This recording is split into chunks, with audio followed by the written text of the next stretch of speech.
মই কালিয়ে কৈছোঁ আপোনালোকে যদি বেলেন্স শ্বীটবিলাক চাই চেনিকল আৰু জাগিৰোড পেপাৰ মিল বন্ধ হোৱাৰ যিটো প্ৰথম খুঁটি তাৰ ৰচনা কৰিছিল কংগ্ৰেছে। মই তেতিয়া জাগিৰোড এম এল এ নাছিলোঁ, যদিও মোৰ জাগিৰোড ঘৰ, মই অৰিজিনেল জাগিৰোডৰ মানুহ। তেতিয়া মই ৰহাত এম এল এ আছিলোঁ, গতিকে মই ইমান ডিটেইলছত সোমোৱা নাছিলোঁ। যেতিয়া মই জাগিৰোডত ইলেকশ্যন জিকিলোঁ 16 চনত, তেতিয়া মই সোমালোঁ 11-12 চনৰ পৰাই কাগজ কলটো ধ্বংস হৈছিল। 11-12 চনৰ পৰাই আপোনালোকে অলপ খবৰ ল'লে পাব, RTI মাৰিলেতো ওলাই যাব। তেতিয়া মাৰ্কেটত আছিলে 3000 টকা 4000 টকা কয়লাৰ দাম, আৰু কাগজ কল কৰ্তৃপক্ষই কিনিছিলে 8500 টকাত।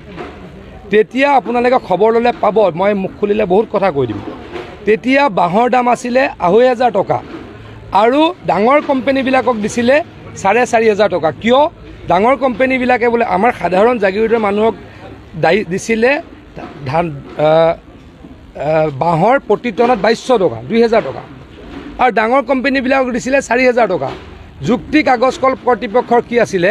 ডাঙৰ কোম্পানীবিলাকে ইমিডিয়েট পইচা নিবিচাৰে, 3 মাহৰ পইচা পাছত বিচাৰে। 3 মাহৰ সুদ 100% হ'ব পাৰে নেকি? ইয়াক কোনে কৰিছিল? কংগ্ৰেছ চৰকাৰে কৰিছিল। গতিকে মই যদি এই কাগজ কলৰ গোটেই খোলোঁ, তেওঁলোক বিপদত পৰিব।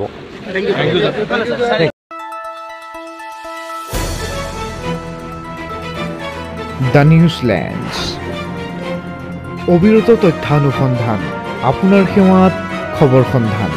দ্য নিউজলেণ্ড।